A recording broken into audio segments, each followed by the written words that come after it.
smoking his pipe with his wife. And I'm in the man's house. And the man said, you see the gas station you passed an hour ago, you go back and turn right. But I got lost there again when I left the old man's house. And there's a man against a little house like this. At 2 o'clock in the morning. It's a little house. I said, buenas noches, good night. He said, good night. I said, I'm lost. He said, I know that, and I was waiting for you. I said, what? He said, where you going? I said, I'm going to Honduras. He said, well, I'm going 2 minutes away from where you're going to the border of Guatemala I live. I picked him up, and I took the man. Hi. Carry on. Are you the chef? Oh, yes, you are. Good day, I am. Yes, you are. Hello, my brother. Hi. How are you? It's a pleasure meeting you. Oh, it's more than a pleasure. Heard so much about you. I'm good. Have a seat. Thank you. This is the hot seat for you. Love to. You deserve the hot seat.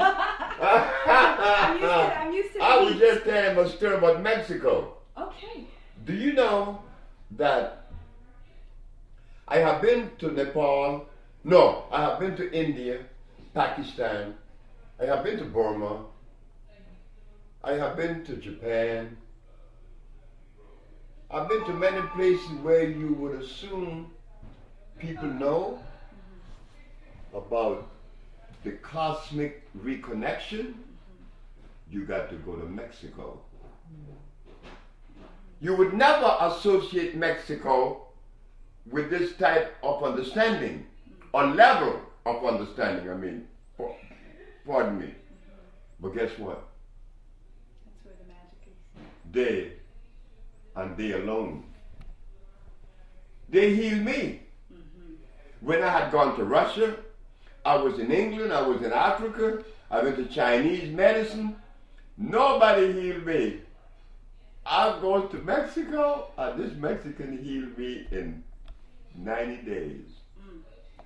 But when I begin to look at the Mexican integrity, I begin to see something very beautiful. Something that I never seen anywhere in the world. And I'm going to give you a taste of it. There's a man selling herbs. But he's bare feet, like I am. Bare feet. But it's drizzling. This is in a place named Cuautla. Well, I'm looking at this man selling his herbs, but I don't know what these herbs are because I don't know. I don't know every herb in the world. There are trillions of them. I said, sir, what herb is that? He said, that is Tila trompetia. And what's that for? He said, that is for crazy people like you. I said, but why am I crazy? He said, because your license plate says California. And this is Cuautla, Morelos. Where are you going? I said, I'm going to Honduras. He said, that's not the question. I'm asking you, where are you going in life? Because I'm a Mexican. And I don't even know Mexico City.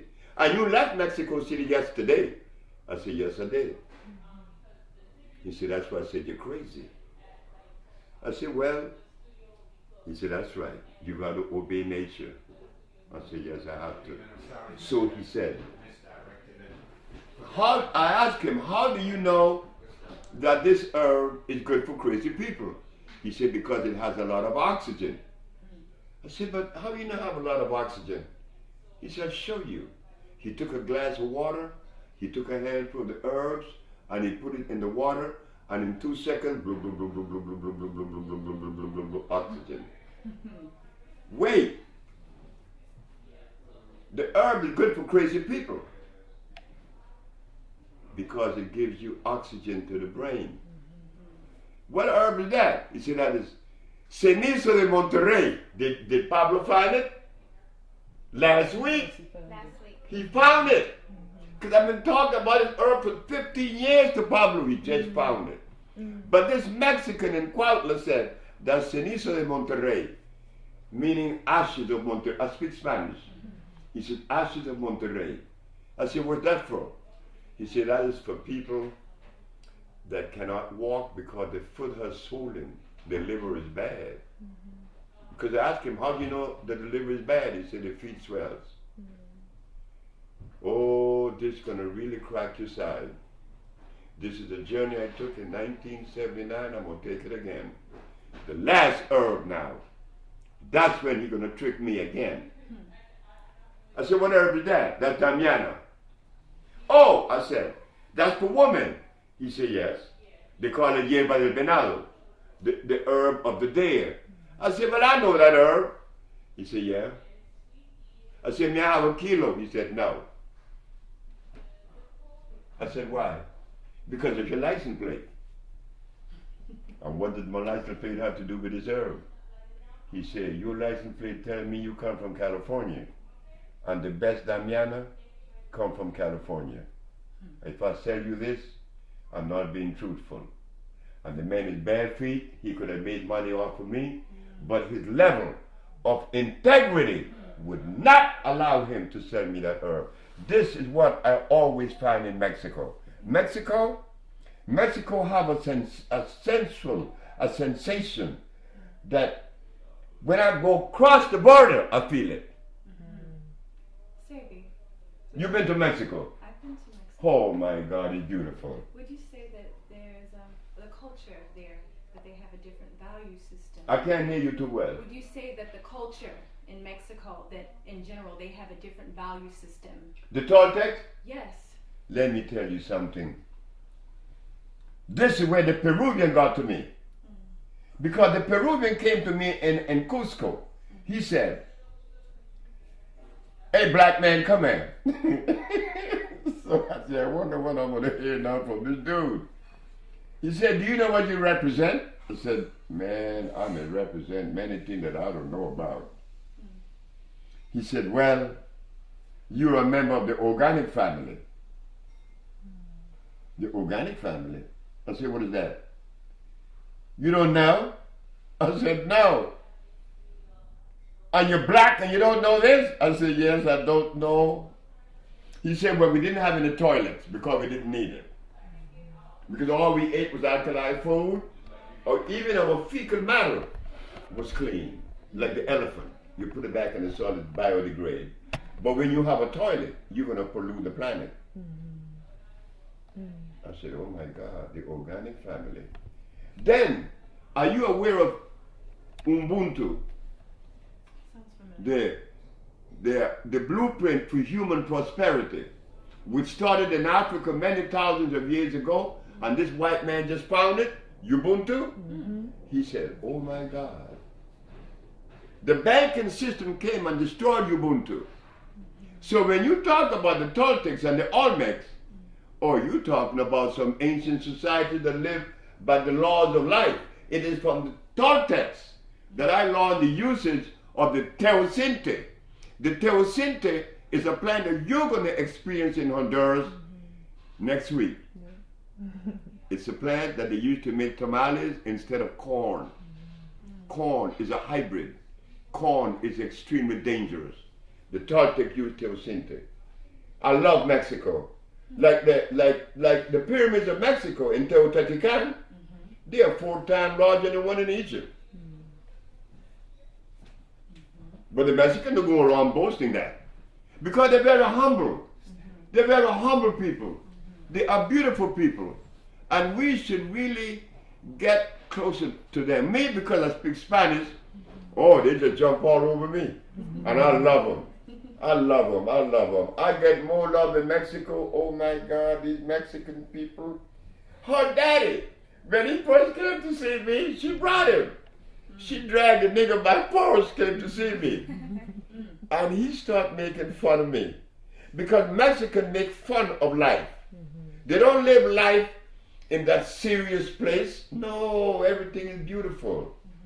Yeah, I love Mexico. I'm going back. I was speaking about the Spanish culture recently and their value system and how you see their families always together. That's and right. You see them proud with their wives and their children, and they are not consumers on the level that we are consumers. And they don't value things, they value family. That's right. That's what I told brothers. I said, look, watch that Mexican. He got the baby. Right? He always have the baby in his arm. And then, if you take a Mexican and pay him $10 an hour, and you take a brother with the same family members, $10 an hour, that Mexican going to do more. Because his wife is not going to stress him. Mm-hmm. She with him. They value that family unit. It's important. And it is important. It is important. But it shows love. It shows love. Let me tell you something. They wiped me out in February last year. When I went to my shop, there was nothing in there. Wow. My wife, my manager, my daughter, the manager's daughter, and everybody else wiped and took everything away. Wow. A business that I had now for 15 years. Pablo, the Mexican, said, "What you gonna do?"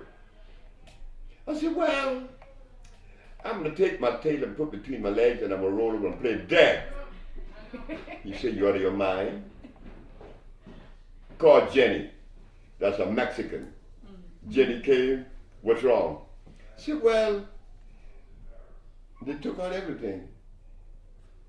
She called her mom and borrowed some money and thought with her computer. That very day, this one showed up. Your nano shows up. "What happened?" I said, "I don't know." Your nano showed up with her boyfriend.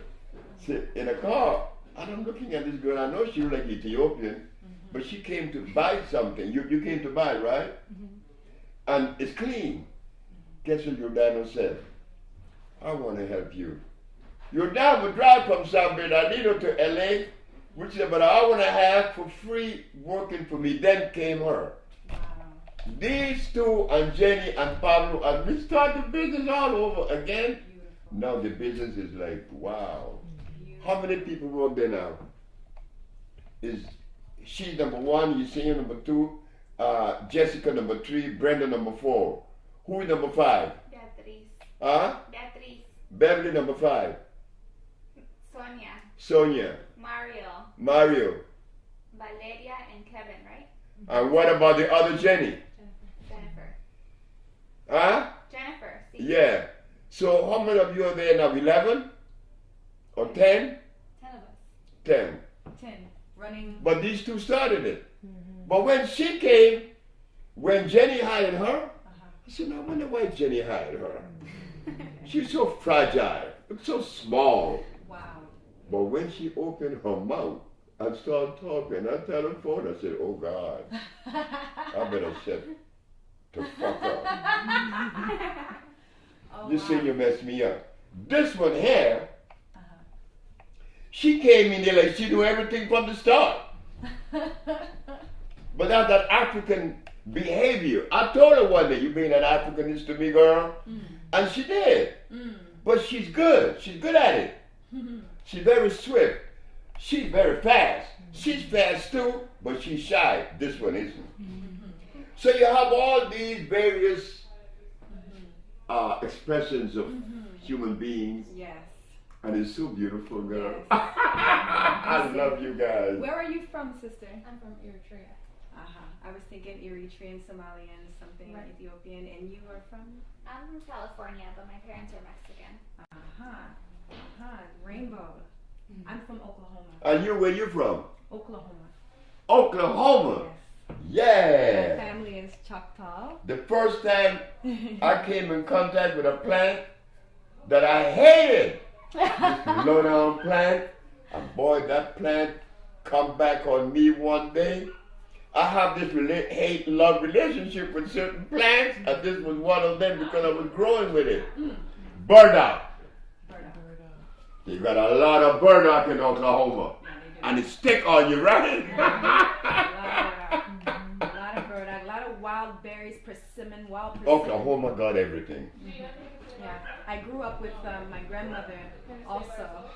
That's me. And I was living on her land with my grandfather where we grew everything. And so growing up now, I'm 35. You're 35? Yes, sir. Wow, you're much younger. Thank you.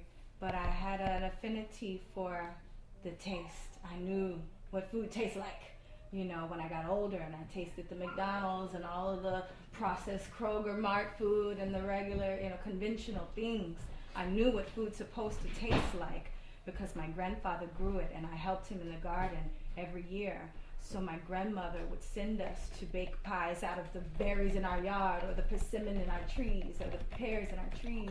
So I understood what food's supposed to taste like. So for me, it was very, I felt the ancestral call when I heard your message and listened to you talk about indigenous food, Aboriginal foods, talking about electricity and how we're connected to the sun as a people of the earth.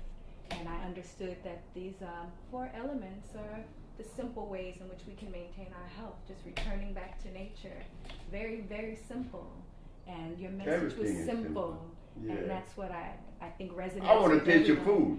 I want you to taste it. I brought some I want to taste your food, I said, girl. I wonder if Sebi would come into the kitchen with me and, you know, we may make some callaloo.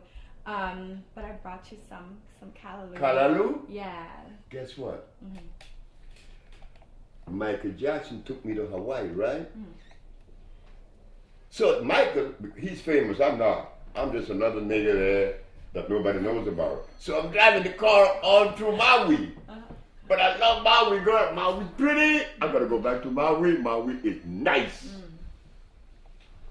Guess what I saw? I saw callaloo growing thickness, like from this wall to this little wall here, for miles and miles and miles and miles. Wow. And the only person in Maui that's eating the callaloo is a Jamaican from Montego Bay. Wow. So I asked him, I said, hey, how come nobody eating the callaloo? He said, man, don't tell nobody that stuff is that good. Right. So I said, well, what the Hawaiian eat? They eat Spam. Do you know that the U.S. government, that company Hormel meat, they make Spam special for Hawaii? You're kidding me. And yet they got callaloo right there. You know about callaloo? I know you bad, girl. Oh, I love callaloo. I know you are bad. Callaloo is one of the most nourishing substance there is on the planet. And you want me to tell you something about callaloo?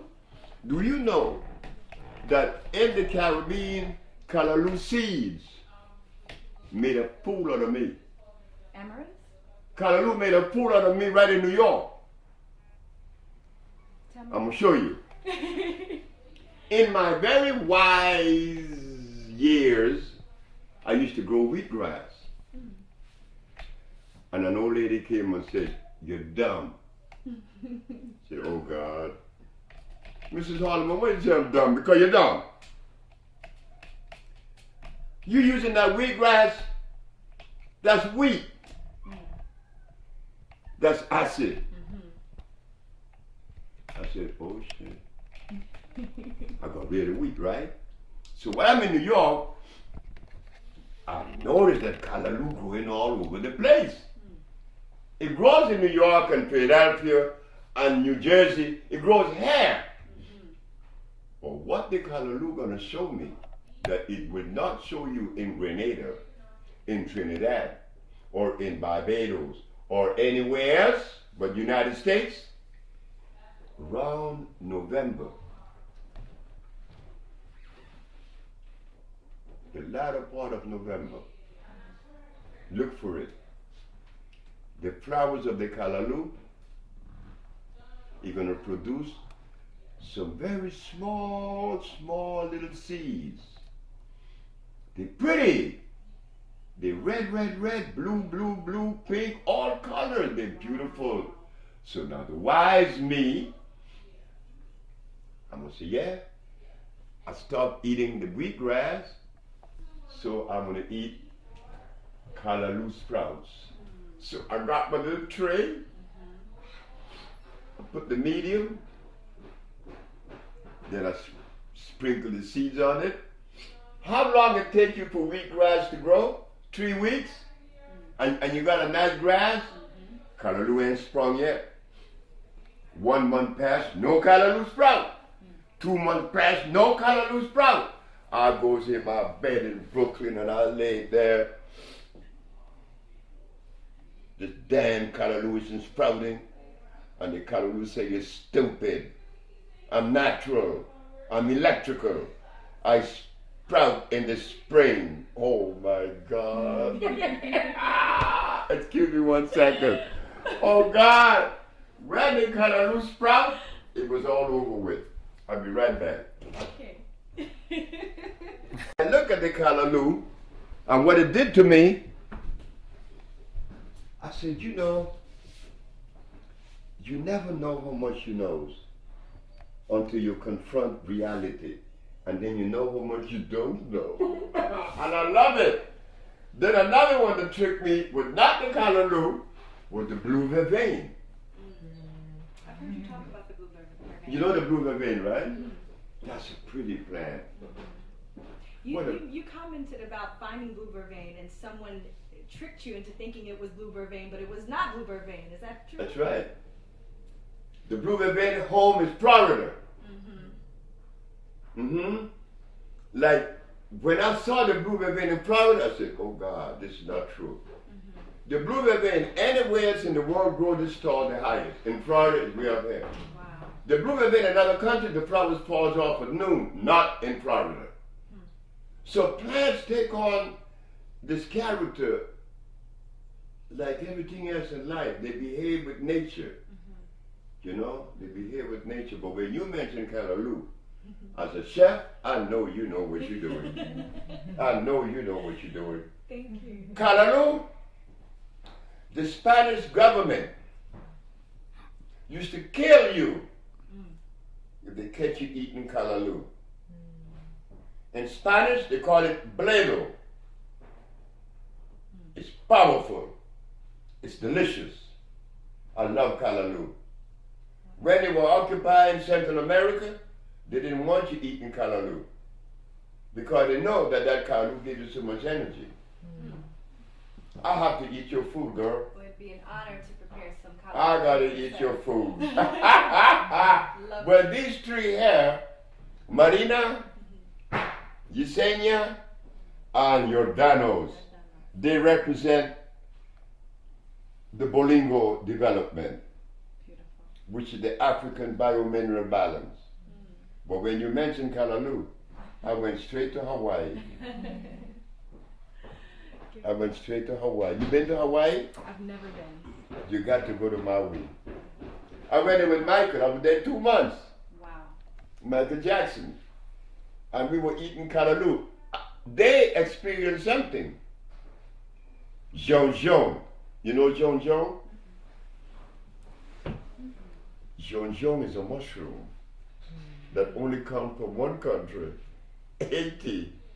It's a little mushroom this size. And when you take wild rice and you cook jonjon with the wild rice, oh God, you think you're eating the best thing you ever had in your life. If you take the jonjon and you cook it with the white rice, it would change the white rice from dextrose to dextrin. It changes the molecular structure. It's no longer acid. Because the mushrooms, as you know, the mushroom world is the highest electrical world there is in the vegetable kingdom. This is why the Russians used the mushroom to clean up Chernobyl. The nuclear waste in Chernobyl, mushroom clean it up. And the hogs are eating the mushroom and getting high. Really? Sebi, there's a lot of people asking about the mushrooms. They ask me every day, Aki, can we eat mushrooms? Is it electrical? It doesn't have a seed. It looks like a fungus. What is this? Can we really eat it? You see, when they talk about fungus and fungi, there's a difference. The mushroom come from a world they call the mycelium network, along that in Mexico. The mycelium network is a network that grows about a foot under the top of the soil, out there, just a foot under. It grows like a web, spider web, and when the ozone level is right, they spring up. There is an ant in Brazil. He's a stupid ant. The ant knows the strength and the power of the mycelia. And he eat it anyway. But the mycelia are going to trick the ants. Because when he eat the mycelia, the ant's going to die. But the ants find his way all the way up to the top of the tree, and his head bursts open, and the mycelia uses him to spread himself throughout the valley. Wow. They recorded that, and that was strange. The mushroom world is the most electrifying world. Even outside of growing in the sun, they grow in the dark, yes? How is that? The shrooms, they grow in the dark, right? That's right. So how are they absorbing sunlight? What was the question? The shrooms, how are they absorbing sun? They don't need that. They come from a different arrangement altogether. When I ate the mushroom the first time was when I loved the devil. I loved the devil. And the mushroom did that. You know, for you to stand up in front of an audience and say that you love the devil, you better have some nerve. Boy, are you crazy? So I said, Mama, I said, why don't you eat these mushrooms? She was in Florida, so I gave her some. My mama locked the door, and she was in there for about 20 hours. And when she came out, guess what this woman gonna tell me? Son, I said, yes, Mom. Do you give this to all your patients? I said, no. She said, you should give them this before they begin the treatment. Look at here, my mama saw stuff. My mama saw herself being born. I gave it to a white boy named Preston Barrett. I charged him $200 for the treatment. Barrett gave me $4,000. So when I ate it, I was in Chicago. And I saw the devil. And the devil said, why you go around telling folks you love me? I said, because they told me that God made everything. And that everything God made is good. The devil said, you low down. You tell that to the Christians that always run away from me. I'm God's best friend. I know that. Satan. You push people to God. Say, why aren't you afraid of me? I said, well, God, if God is my Savior, why should I be afraid of you? That happened in Chicago, in that park on 48th Street. Look, these mushrooms are dangerous. Look at that. And Africa. Africa has some from the Congo. They're purple. When you eat them, you will see tomorrow. These mushrooms are so powerful. Look, we could tell you stories. I want to hear your side. I want to hear my side. I'd love to tell you some of my experiences, maybe off camera, with that. But I want to inquire about something that I think maybe you also have come into contact with, and that is ayahuasca. If that's something you would be open to discussing. Are you familiar with the plant? You mind if I ask you a question? Sure. What sign are you? Pisces. Pisces? Yes, sir. You low down. What date? February 23rd. The what? February the 23rd. The 24th? Third. First. Third. The third. 23rd. 23rd? 23, yes. I have a little girl. Okay. She's 3 years old. Oh, wow. Her mom is crazy. Her mama is out of her mind. I mean, she got to be out of her mind. I'm with Pablo in the mall in Honduras. This little girl, 23 years old, came up to me and said, are you Dr. Sebi? I said, yep.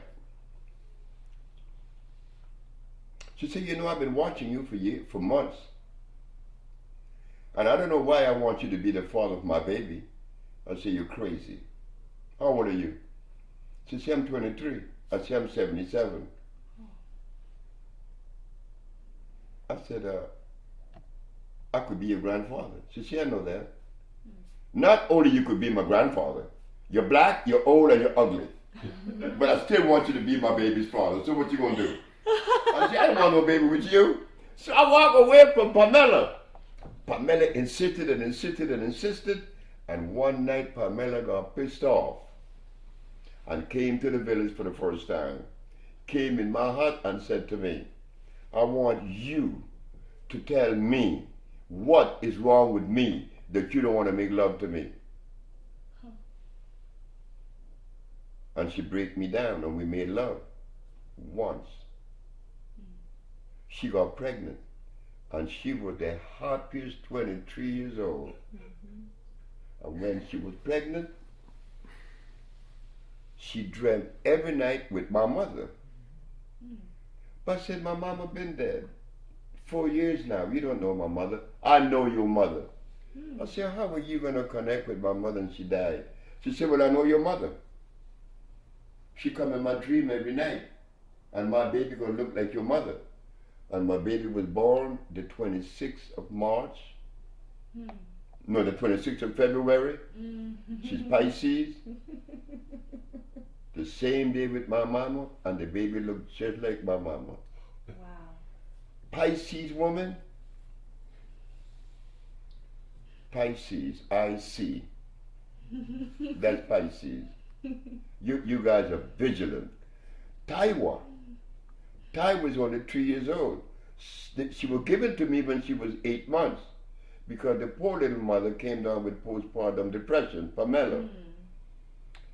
I have to take care of this baby, but I'm 78 with an 8-month-old baby in the bed, so I have to put the pillows. I sleep there, Taiwa's hair, I put the pillows over her so she wouldn't roll off.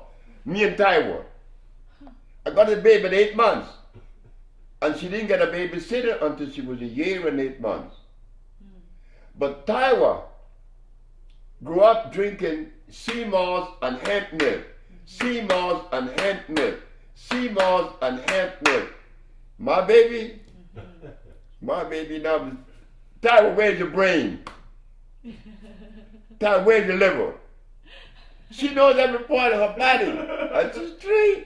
She tell me. So she got a baby's telescope and she put it in my heart. She go like this. You sick. Pisces, you guys have beautiful eyes. You guys are dangerous woman too. My mama, I hate her for that. My mama born the 26th. Erica Badu born the 26th of February too, right? She is. I just called her a couple days, maybe First yesterday. thing I thought about when you said Where is she right now? I haven't spoken to her in probably 2 months. And she's been in Dallas, Texas in her home. But she tours so much. So I'm not sure. But you know, I got healing from your girl. From America? I'm going to talk about it tomorrow. Oh, okay. Lisa Lopez. Oh, okay. Okay. Lisa came to me for healing and wound up healing me. That's the power of you women. We were talking about that today, right? The power of the woman that the men never had, never will have, or don't even know about.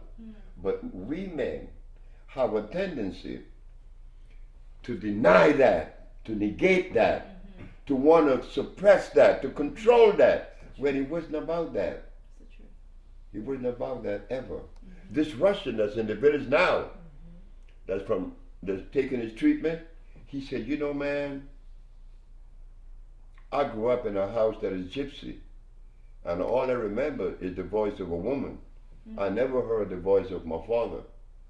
He better not open his mouth. No, he better not. Wow. Not a gypsy. But the gypsy male enjoy life better than the Irish man because he knows that the woman is the boss. And he have no problem with it. He surrendered. That's you guys. I love you guys. Now, Chef Aki, we want your food, girl. Our time is coming. Our time is here, actually. Oh, I'm glad to meet you. As a You know, wait, let me tell you what's been happening. Orel and his wife and Mr. G, Dr. Sebi, Chef Aki's coming. Is she okay? She's coming. Oh. So wait, guess what they did? This one has said, Are you going to change your clothes? I said, no. That's what made for. And Chef Aki came there, she is. Did I have to change my clothes? No, sir. But she thought so. No, sir. No, I want you just. But you know what I like about it? That Orel, Mr. G, and all of them, and including myself, we were waiting for a very special person. And they thought that I was supposed to put my bow tie on and look presentable. No. And watch your mouth, Sebi, when she comes. Oh no. No. I know. I don't watch my mouth. I never watch. I'm known for not watching my mouth. That's me, loose cannon. Yeah. Mm-hmm. But I saw a flick of you that he showed me that you were, or you, where you fixing the soil. Oh. That is so What good. was I doing? You were working in the garden on your Instagram post. Oh, okay. At home. Yeah. Yeah. I hope one day you get opportunity to go to the village of Usha Oh, love to. in Honduras. Love to. Because we're developing organic electric agriculture. Mm-hmm. Let me go back to it a little bit, that you would see what we're doing. Mm-hmm. If you take a natural plant is electrical. It's electrical. Why? Because it has carbon, hydrogen, and oxygen as part of the structure of that plant. It has the ability. This is the soil. It sends the root all the way down in the ground. A natural plant. It takes all the natural minerals and convert it into a liquid. Only a natural plant could do that. A natural plant root convert the solid mineral into a liquid. What? Do you know that man hasn't made a laboratory to do that? Only a plant that is natural could do that. The process is called iontrophoresis. The ability to convert from a solid to a liquid. Okay. That's burdock. That's yellow dock.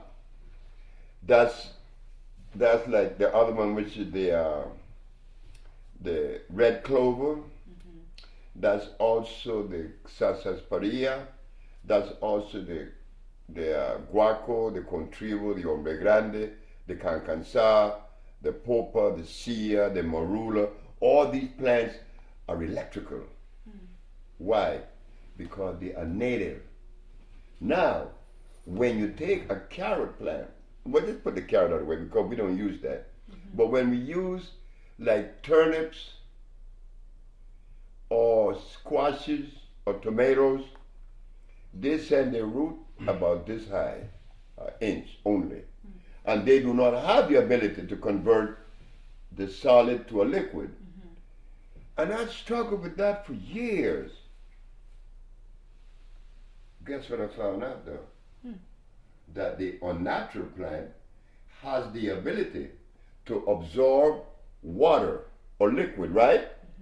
They absorb liquid. Tomato plant does. Cucumber does, right? When you put the water on it, it absorbs it. I said, oh yeah? So what I would do then is get the plants that are organic and electrical and deionize them by boiling them and pouring that electric liquid as a nourisher for the tomato, the cucumber, the okras, and you get a product that when you eat it, you say, oh God, I can't believe this. That has to be amazing. You have electrified a hybrid plant. And the product is sweet. The okras were large because, you know, I was influenced by Louisiana. I didn't eat okras in Honduras. I ate okra in Louisiana. Interesting. Because those niggas in Louisiana, they know how to cook stuff. They love okra. They cook stuff to kill you, but it tastes so good. God, I missed my poor boy sandwich. Very rich food. You know what I did? This nigga head's crazy. When I go to New Orleans, I buy 2 pounds of oyster mushroom.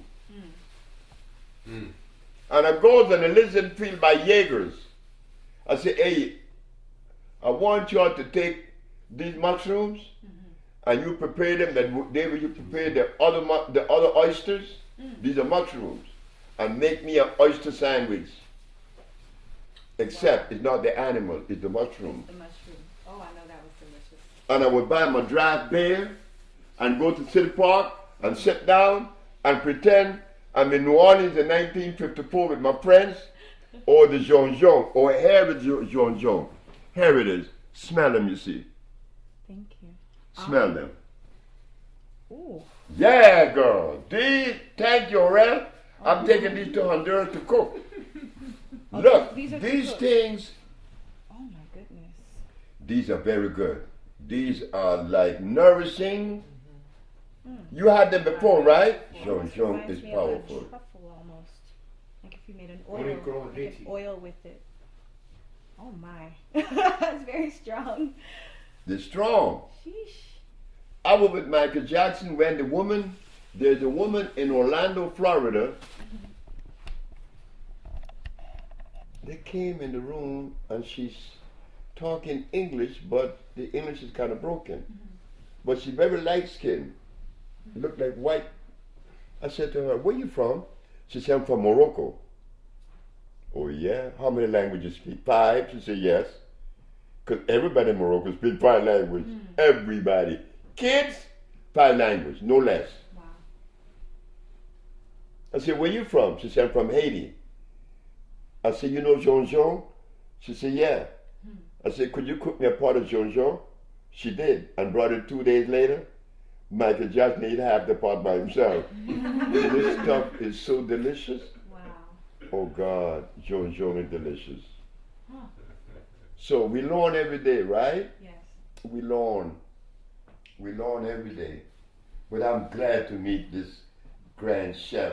Oh, Chef Aki. I'm more glad to meet you, and it's so timely because I'm just now Like about everything to. else.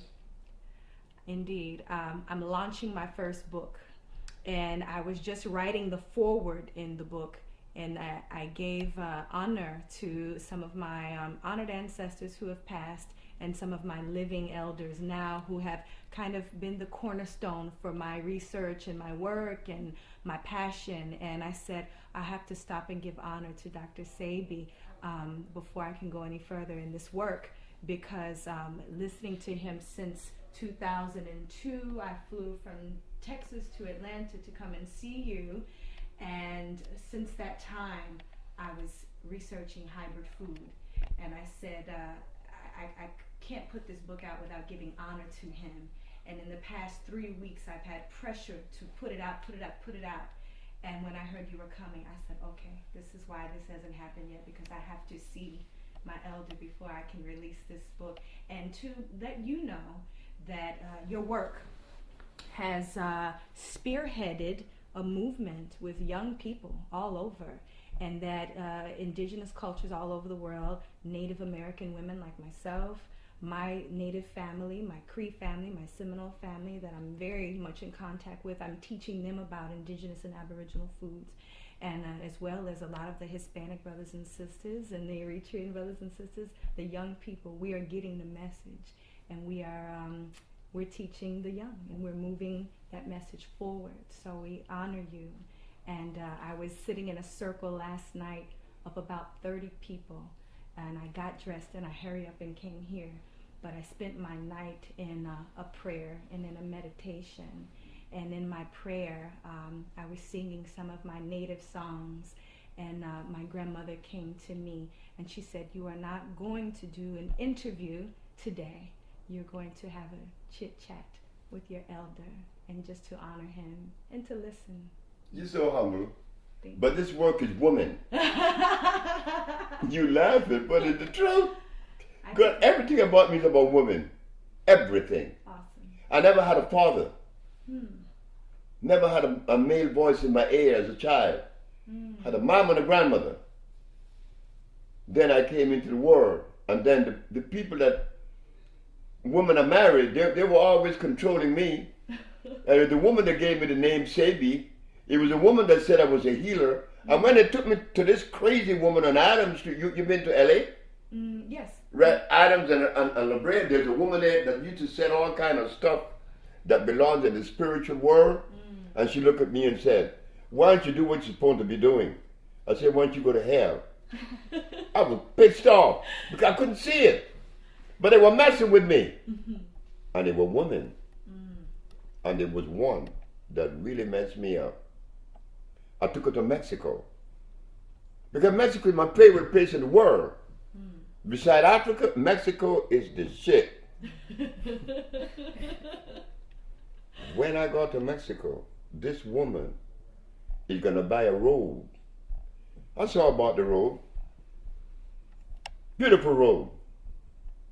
And the woman that selling the robe named Josefa. Josefa is so bad. She made one dress, and it is 4 dresses in one. You put the dress on right side up, backwards, and frontward. You took inside out, backwards, and front. And it looked like 4 different dresses, one dress.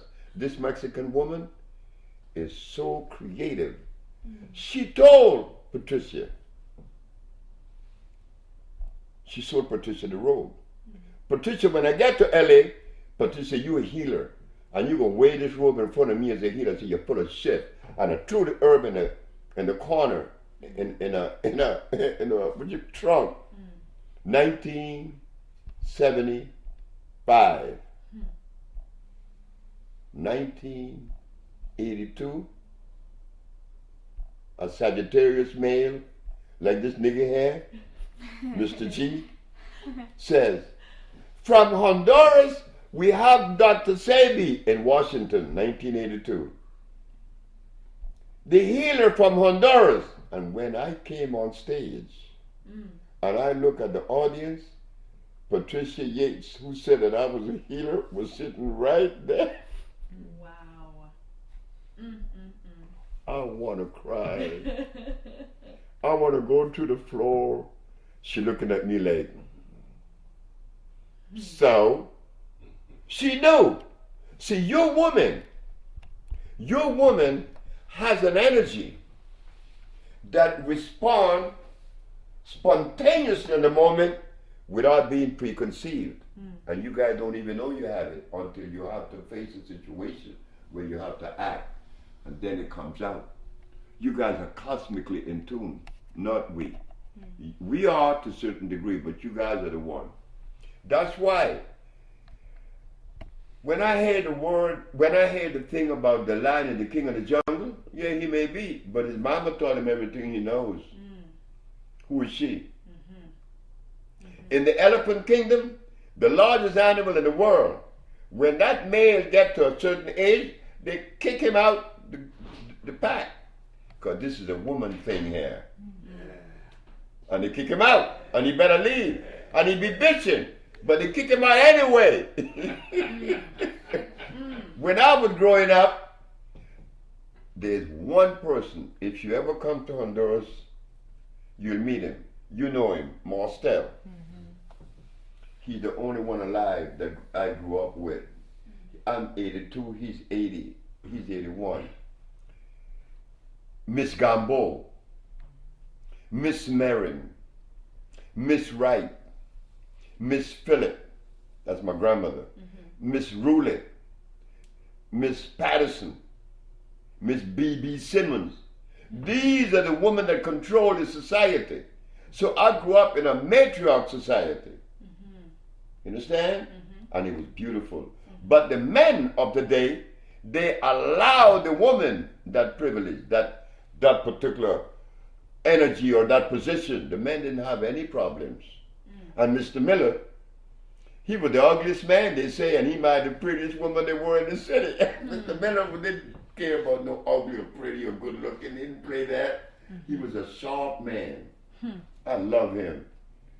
So I grew up in a matriarch society. So it was easy for me to see the strength of the woman.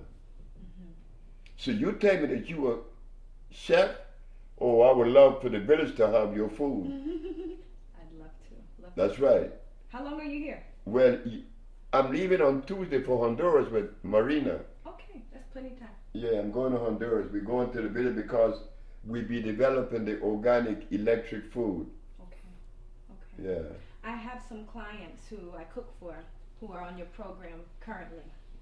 And I have a bunch of followers who are dying to hear from you today. And they've sent me a couple questions. Do you mind if I ask you their questions? Oh, you could ask me any question. Okay. Well. Draw the chair closer. Okay. Let me help you. Thank you. Okay, good. Thank you.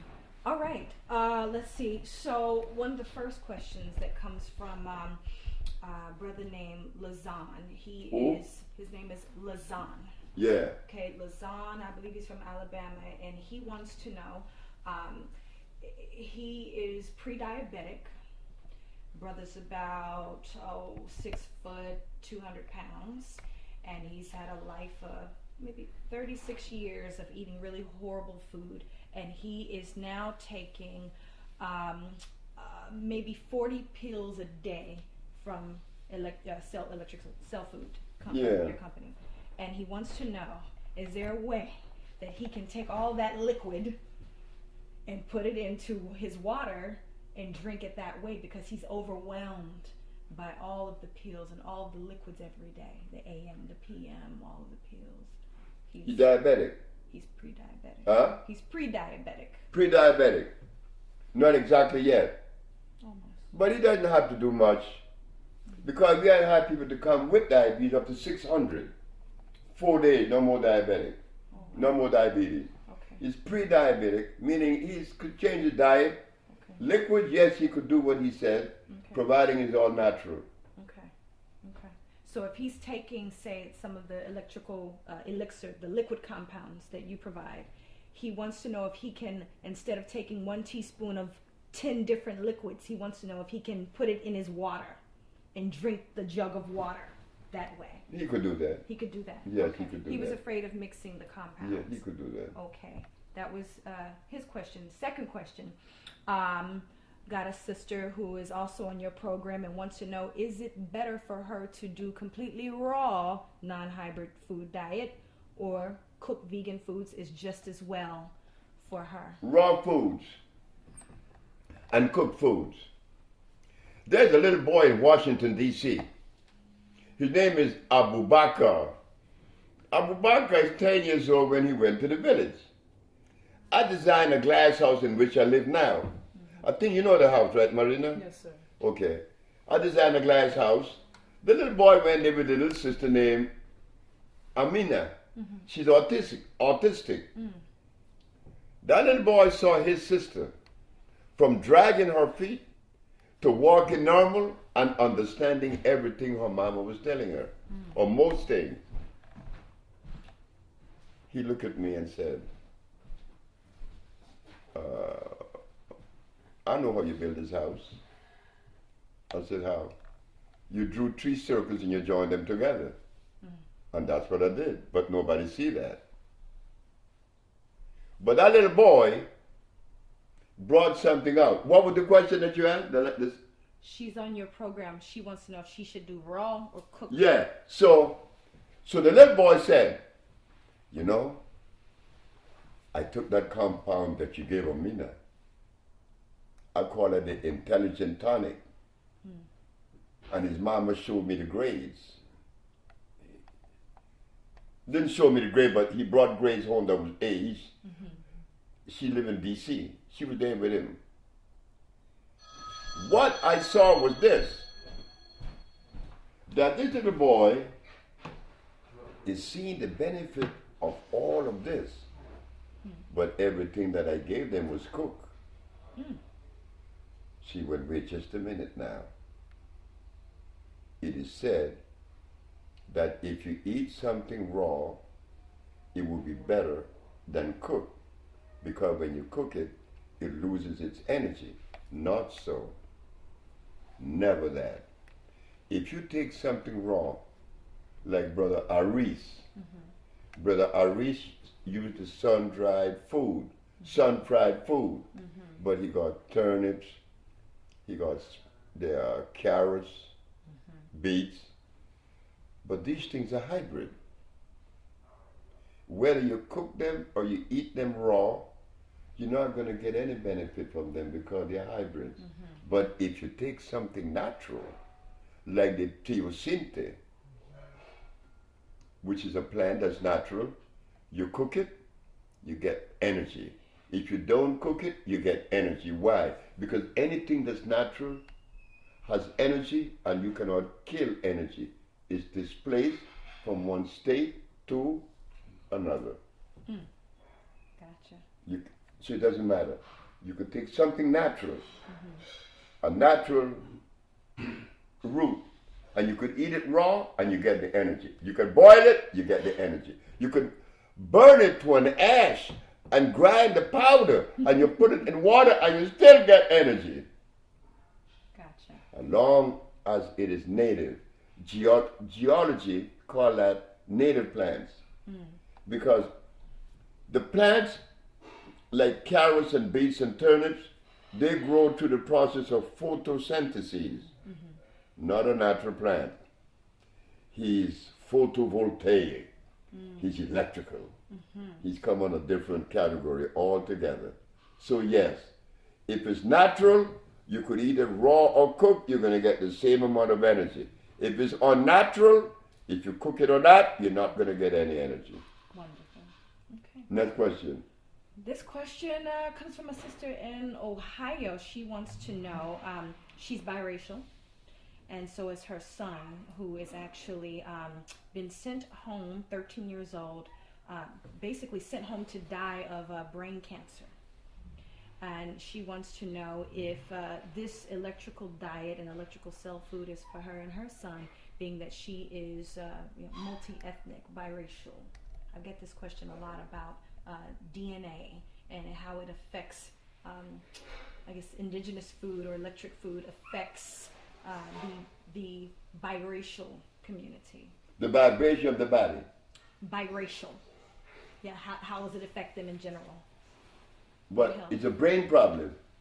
That's a brain problem. Now, when you talk about brain or you talk of any part of the human body, you talk about minerals, right? Yes, sir. Okay. I learned this from your brother, Benjamin Banneker, the man that built the White House and many other things. If someone want to run in a race, then you treat the muscles. You talk about mannitol. That's a natural substance that comes from the potassium iodide world, that comes from the ocean. But if you want calcium, you go to sea moss for the bones. But this other person here has leukemia. I got to go to the blood. So I have to find the herb that has the same cellular vibration of the blood. That's iron. But now you were talking about brain. I cannot talk about iron or calcium. I got to talk about what? Carbon and copper. That is what the brain is made of, carbon and copper. So the minute that someone talk about brain or any part of the human body, you already know what mineral to associate it with. But copper and carbon has two expressions. You could go to the mine in Oklahoma and find copper. Oh, but you go to a plant and find copper. Which one you want? The plant, because it has carbon, hydrogen, and oxygen, and copper. The copper by itself is a protoplasmic poison. It's what you call an oxide. You see, every mineral on the planet, there is a plant that represents that mineral. Like gold, there's a plant that has gold. There's a plant that has silver. There's a plant that has iron. There's a plant that has phosphorus. And there's a plant that has sulfur. So we get the composition, we get the plant that has the composition of what? Carbon and copper. No, carbon and copper, right? And you got it. Yes, we do. Okay. We have something for that condition. Wonderful. And how does it affect the body? It doesn't affect the body. It assimilates because it is one. They're both electrical. The human body is electrical. The plants are electrical. There is chemical affinity. That's it. Gotcha. Okay, thank you. Last question. I was recently asked to be a part of a documentary I think you're familiar with called Urban Kryptonite. What? Urban Kryptonite food documentary. I believe the last one had Queen Vita, Eris Latham, Dr. Ali Muhammad, a few other people. I was recently asked to be a part of this next documentary, Urban Kryptonite. And I asked, I said, I saw the first one, where's Dr. Sebi? Why isn't he in Urban Kryptonite film? This is the film that is supposed to enlighten our community on health. And they said, well, he declined. Is what? He declined. So I wanted to ask you, It was what? did you decline to be a part of the Urban Kryptonite film? I decline. That's the rumor. Chef Aki's here to get down to the bottom. You know why they would say that? I want you to please follow me. I will. In the field of science, what is the purpose of science? To find the answer to the prevailing problems, whatever, on what level of expression. Yes. Okay. In the art of healing, I respect the doctors and the allopathic over the alternative doctors. Why? Because the allopathic doctor, if you are in Russia and you are a member of the American Medical Association or the Medical Association, and you discover something that raises the standards and cure the disease that in which you are pursuing, what is the duty of all the other doctors if this one found it? To come up to his level. Yes. To share with him. That everybody would afford the same thing over the board. That everybody would be receiving the research of science. Okay. What one doctor would give you in China, the same thing would be given to you in America, in Russia, or anywhere you go. Right? But with the alternative medicine, each one, you got the Ayurvedic, you got the yin yang, you got the macrobiotic, you got the Paleo and etc. Dr. Sebi came last. He proved to the world and the Supreme Court that we cure AIDS, we cure sickle cell, we cure blind, we cure diabetes, we cured everything that we have that were brought to us. When I did that in 1988, what was the duty of the rest of the healers who were offering a substandard approach or method? Acknowledge and support. They were supposed to come to me, right? That's right. But did they come? I don't know. No, they didn't. And they couldn't come. And I see why. And my mama told me that. She said, don't expect that. I said, why, Mom? Because they've been practicing for 20 plus or 30, 40 years, and they're going to come to you admitting that they were wrong? Are you out of your mind? I said, oh, shit. So they say that I declined. The kryptonite said that. Only because I know for certain that my platform, the African Biomineral Balance, eclipsed the American Medical Association, the FDA, and the judicial system. They are not offering what the African Biomineral Balance is offering. They're not. So if they had invited me, there would be no kryptonite. They would have to bend to the standard that has been set. I didn't set the standards. I didn't raise the bar. Nature did that. You did that, the black woman, not me. Everything I'm doing is only an expression of the black woman. And they never would understand that because the healers in America, 10% are men. But the people that I learned from, they were all women, except for the man that healed me. So they would say, in protection of themselves, he declined. Why would I decline if I have something to share that is so valuable? They are not sharing anything that really showed that they healed people of the diseases that we have cured. We set the standards. We raised the bar. So it meant then, if they, the healer, had come to Dr. Sebi, Dr. Sebi would be compelled and obligated to share with them the latest research, and we got it. But it didn't come. But I'm glad it didn't. Why? Because I'm going to give it to who it belongs to. Indeed. It belongs to you, the woman. I'm glad that it didn't come. But I didn't decline that. No. Thank you. But that was okay.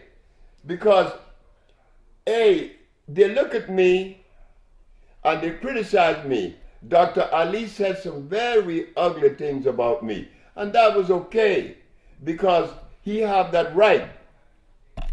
He's part of a group that I remember 50 years ago that indulges in literature. Healing is not about literature.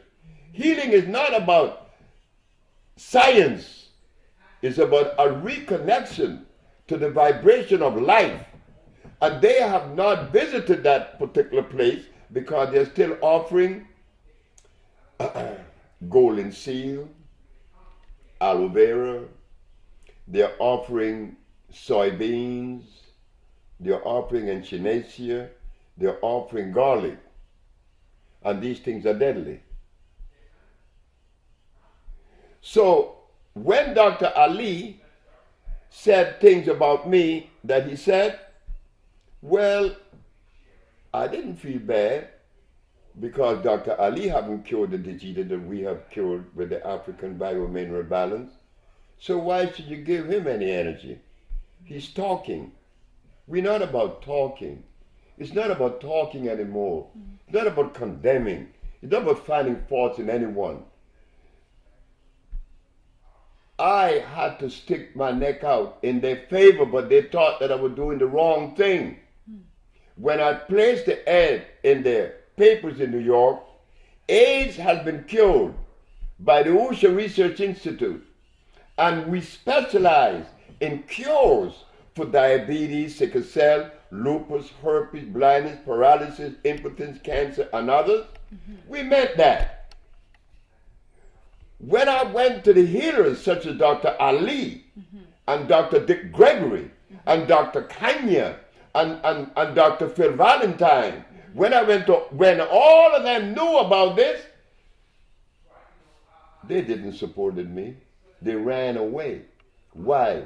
Because the Attorney General, Mr. Robert Abraham, said, I got the biggest mouth in New York in jail. And when I'm through with him, I'm going to put him under the jail. I heard the Attorney General said that Wednesday. On the Thursday, I'm supposed to take 9 patients to the Supreme Court, proving that I cured these diseases. I took 77. Wow.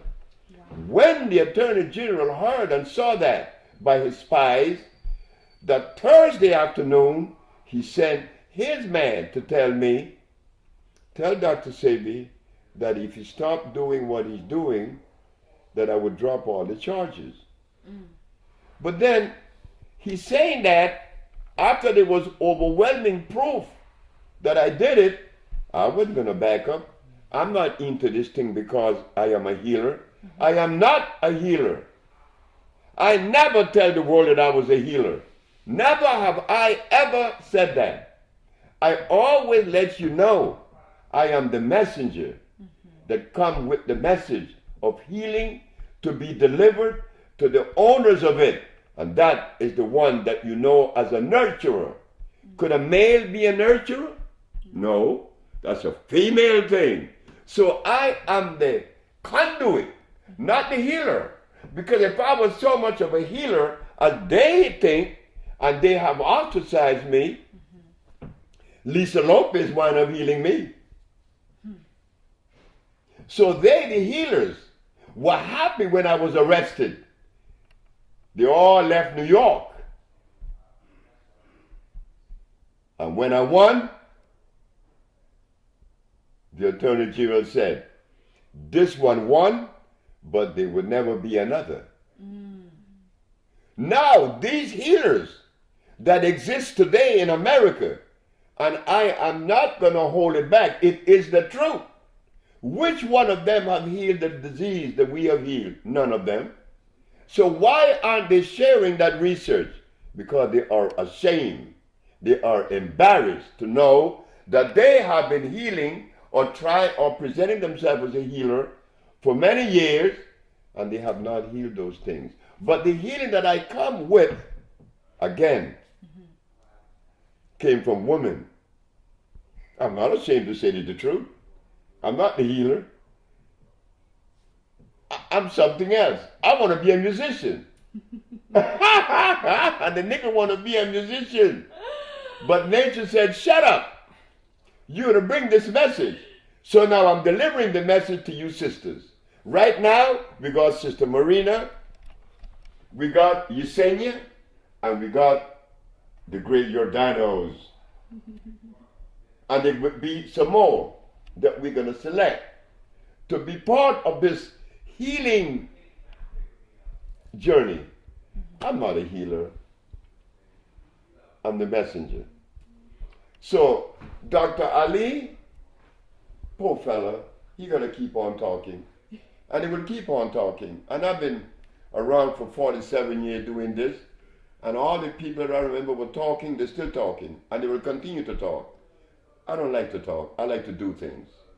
Right now, we are on the Bolingo development, the $200 million project. Health centers throughout the United States, Caribbean, and in Africa.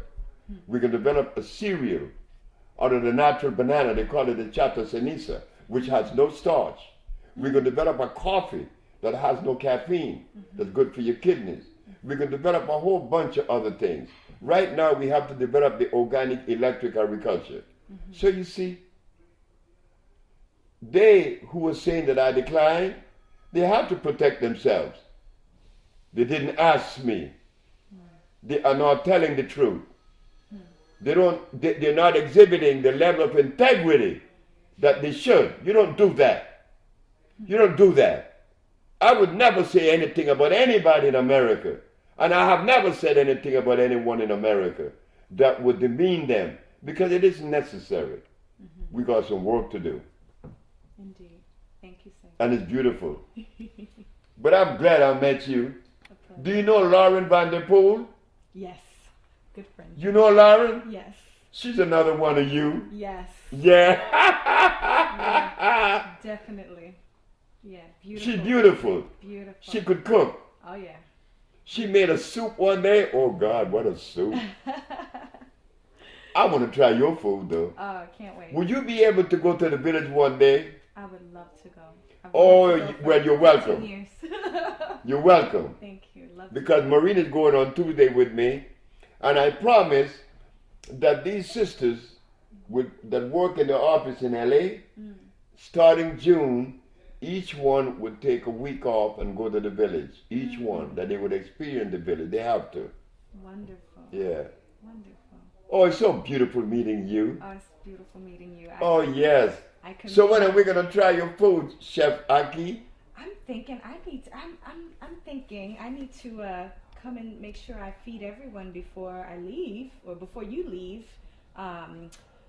I don't know, maybe dinner on Monday. You know, I have to get prepared. You have a lot of people here. you don't have to do I have it to go now. grocery shopping. I just bought a little callaloo.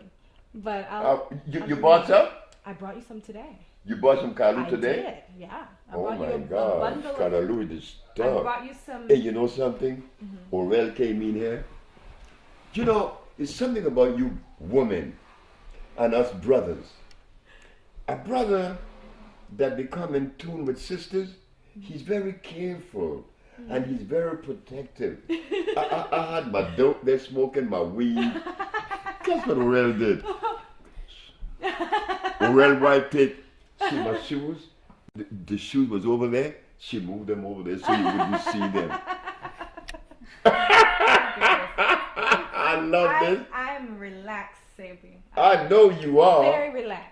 I know you are. Oh, You're yeah. a beautiful lady. And then being a Thank you. Pisces. Yes. Yes. Oh my God. Yeah. That's my favorite sign. That's my mama. Oh, okay. My mama was a Pisces. My little baby's a Pisces. I look just like her. Mm-hmm.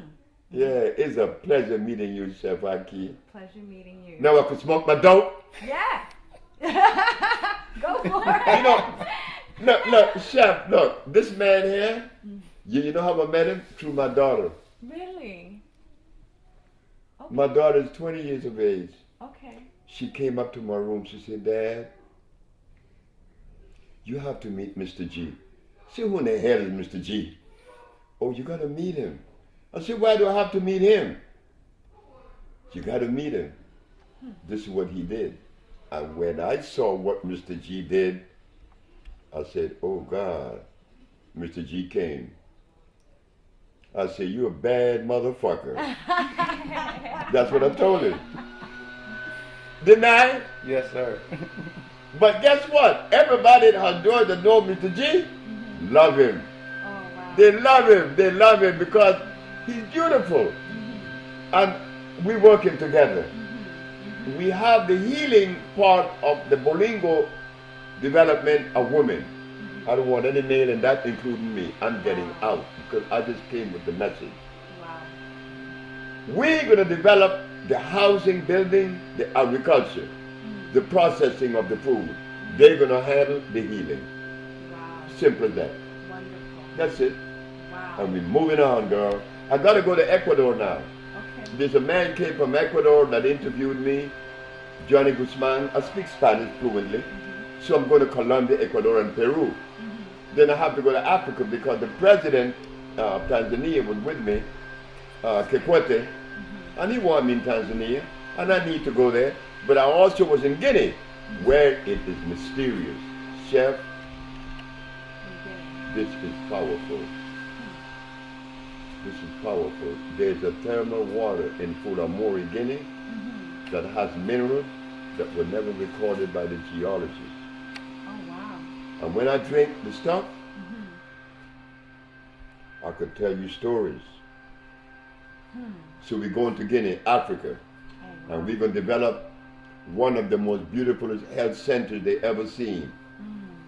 We got the thermal waters also in Honduras, where people, when they drink it, oh my God. The man came from Russia. He said, could I live here? I said, no, you're not. You're going to get all the hand rotting off. And he cried. He said, I don't want to leave. I said, you're going to leave. I don't want to leave the village either because the village is so nice and pretty. Marina was there. He was there. It's a pretty little village. I want to build something that represents you. It has to be clean. It has to be pretty. I like pretty things. My grandma used to tell me that. You like to make things pretty, huh? I said, yep. I do. Because that's me. I'm a Sag. You know? I'm a Sag, and we Sages are, they say we're romantic, we're passionate, and I suppose I'm all that. Mischievous. But you know something? I'm that same little goddamn boy I remember when I was 14. The nigga ain't changed. The nigga ain't changed in that. Look here, girl. I'm the same little boy I always been. How am I going to change? Captain Fred used to tell me on the ship, I was a merchant seaman. And I was an engineer on the ship. The captain used to get pissed off at me because he could not understand my behavior. But one day, a white boy called me a nigger. Bert. Everybody went to the captain and told the captain that Bert was a thief. I went and told the captain, Bert is not a thief. Just a cotton picking minute. I heard it said that Bert called you a nigger. I said, he did 1,000 times. Why don't you call me a nigger, captain? And see how that's going to reverberate or how it's going to resonate with me. The captain looked at me and said, you don't care, don't you? I said, I don't care about anything. I just live. That's right, I just live. There's nothing special about Sebi. There's nothing. What the hell is special about the nigger? Just another nigger. But he was given a mandate to carry out, and I'm doing that now. And I'm glad that I met these women, but there's another one named Ashana that you're going to meet. She's from the St. Helena Island, right here in South Carolina, right? St. Helena. Oh, yeah. Yeah. I was there. That's a pretty place. South Carolina's beautiful. The people live so humble there. Beautiful. They make baskets and stuff. They're beautiful people. Geechee people. Yeah. But I know you all enjoying Chef Aki. Yeah, you have a rainbow coalition going on up in here, Sebi. It's like a rainbow of cultures. Yeah. Beautiful. It's happening. Yes. But I survived for you. I survived for you. You know why I said that? 1988, 26 years ago, 27 years ago, I won the case. Why didn't they support me then, the healers and the leaders? They weren't supposed to. It wasn't time. I was supposed to survive until now. You guys are the one taking this. The young American adults, whether black or white, whether Chinese or Caribbean or European, you all are resonating on the same level. Oh yes. The only teenager that isn't resonating on that level are Arabs. But Mexicans, or all Latin America, and America, and China, and America, they all are resonating on that beautiful vibration. Change. So you all are supporting it. My age, they all are dead. And though they aren't dead, they don't want to hear what I have to say because it's kind of difficult for them. And I don't blame them. I don't know how I was able to maintain a certain level of whatever it is. But I laugh every day when I wake up because I'm the little boy that never been to school. I never go to kindergarten, I didn't go to grade school, I didn't go to any school. I just grew up. Interesting. Sebi, would you say that your diet, the way that you eat, has had more to do with compassion or more about just simple health? Exactly what you said. Compassion. Interesting. I had a beautiful grandmother and mother. Oh, they did for me what... I never got a birthday present. And I used to wonder, buy me a birthday present. Everybody get one. My grandma said, you out of your mind. Did you come out of your mama's pussy or she came out of you? I said, damn. So who should give the present to who? I didn't get the duck. Wow. But I understood the message and assimilated the message. And now here, you Black America, you made me. Because when I came to America, I came off of literally a banana boat. From where? A banana country. A banana republic named Honduras. A pair of white tennis shoes. And when this girl saw me, she said, why don't you buy some shoes? Name is Barbara. The first time I was ever kissed. I could even name the address. 4504 Frenchman Avenue, New Orleans, Louisiana. Girl, the boy had with a pair of tennis shoes, $5 in his pocket. I've never been in America for 62 years. And look at me. a messenger. Look what it turned out to be. But I like it. But I didn't expect to be the candidate, though, Chef Aki. I didn't. Because I didn't have what you all said are the necessary requirement, education. Yes. Well, I must have been educated the natural way. And that's what happened. No big thing. I see. And once I'm through with these sisters, they're going to see it too. They're seeing it now. You know it. You all knows that because it's coded in your DNA. You are part of the organic family. You know it automatically. Like she's a natural cook. When I mentioned Lauren Vanderpool, you know, she cooked for Barack. Yes. That's why Barack knows about me. Barack knows about me just as good as you guys. Because when he went to LA, he sent 10 of his aides to the shop and they bought over $10,000 worth of product. But Barack had to be slick. Congress would never allow voodoo medicine to come in. So hold on, Dr. That's Sebi. what they call it. Hold on. Are you telling me that Barack Obama has electric cell food? Has what? Your cell food in his... No, stop. In the When White House. Carmen is my favorite, is one of our clients, and him and Barack is like this, Oh my goodness. and 10 of his aides came to me in LA. Uh-huh. You know Barack had it. Wow. You know he had it. Amazing. But I was telling Marina, you know, of all the things that we have to offer, and I'm happy to see that the people being cured. What's the name of that? They were showing me something one day recently, the little boy in England that had the things on his face. I don't recall. Come on now, they send it. His mom's name is Ruby. She sent us an email with pictures of a little boy who's been suffering from eczema. And so his eczema was pretty severe, and possibly within a month and a half, he was completely cured from the eczema. So like just the rashes that were on his face and throughout his whole body. He was going to be starting school pretty soon, so she took some products and changed his diet. Wow. And he was completely healed from the eczema. Wow. Wonderful. A lot of people suffering from eczema. A lot of people suffering, especially it seems African American. I get a lot of people to the point to where they can't see out of their eyes. Their eczema is covering their eyes. A lot of people suffering. This is a blood issue, yes. Eczema. What was the last thing? Eczema, it's a blood issue.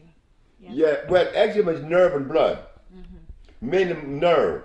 It triggers it off. The nervous system is acid. One of my best friend named Bob Watkins, he's a reverend. He used to have bad eczema problem. Yeah. But many of the kids that children came to us with that. And it's a nerve, blood, yes. It's acid situation. There's only one disease. There's never been two. An acid condition caused by mucus. That's it. And the white boy that called me a nigger, do you know that I love Bert? I love this lowdown. Wait, but Bert gonna win. That's 1963, because I remember things like I remember yesterday, okay? We're gonna ship, right? 1963. Nigger. I said, Bert, say nigger again. Nigger. I said, say it again. And he wouldn't. I said, you're not gonna say it, Bert. I'm gonna say it, nigger. Doesn't sound good. It gotta come from a white boy. Say it, Bert. Bert, you're gonna say it. Bert wouldn't say it. So what happened when I saw Bert?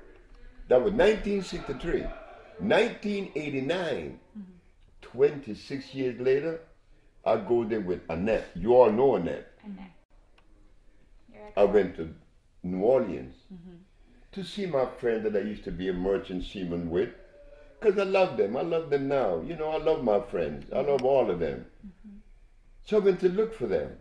And many of them were still sailing and some left, but they retired and they were still going in to play cards.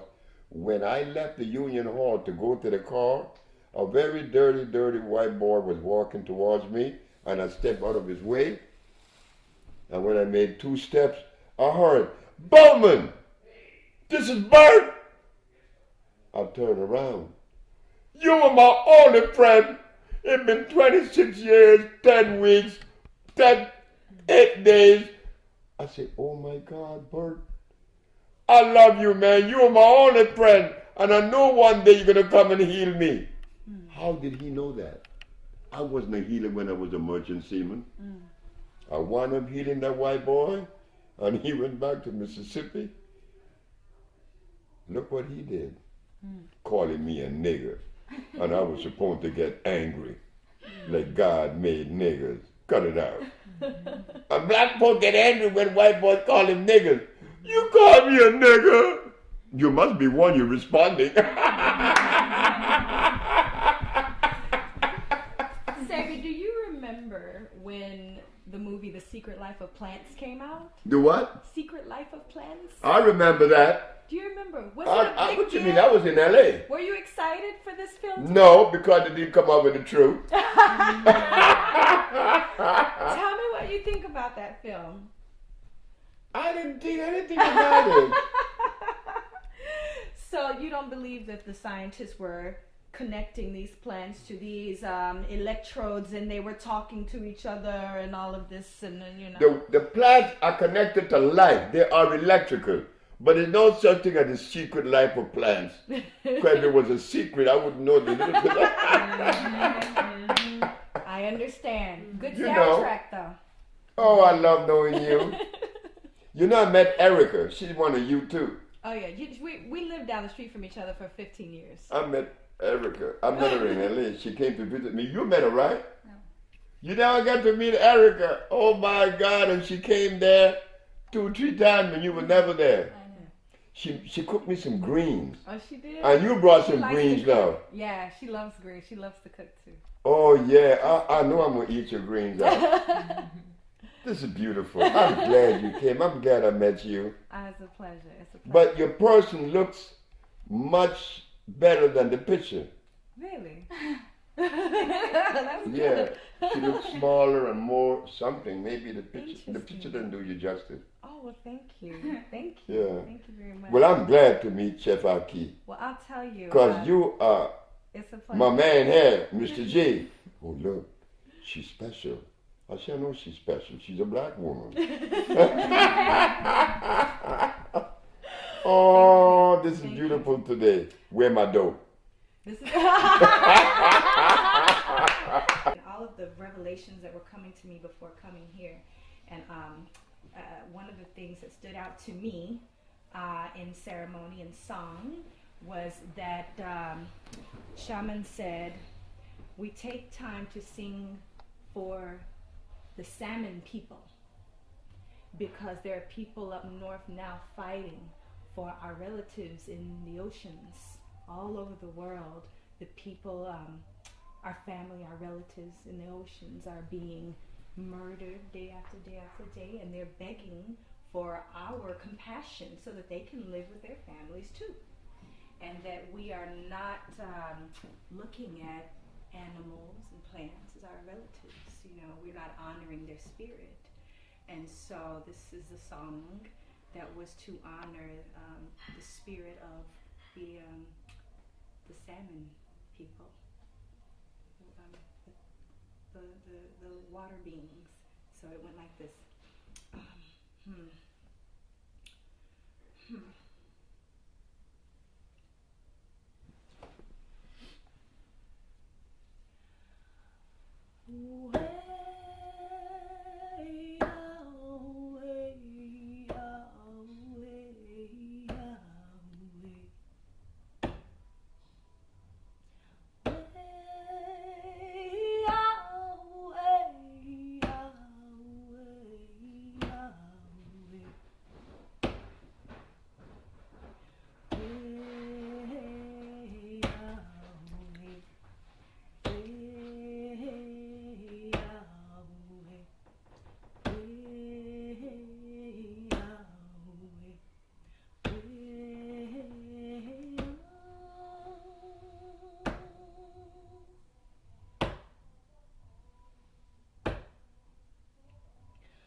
that was beautiful. Yeah. Yeah, that's beautiful. You know, I have a music that comes from the Navajo that sounds just like that. It was always connecting you to the vibration of life itself, and that's what you were doing. That's beautiful. Thank you. Thank you. Oh, this is beautiful. All my relations to yours. Oh, this is beautiful. Oh, yeah. So when you think you'll be able to go to Honduras because... Honduras. Okay. Yeah, anytime. Hey, I have no children. I have no mates. I'll go. Well, we're going on Tuesday, right, Marina? And there are a lot of people there from all over the world, from Russia, from China, from Hong Kong. Wow. I had this man from Hong Kong. I said, how you know about me? Say, the internet. Hey, this is Chef Aki, and you are tuned in now to my family, Dr. Sebi's Organic Family.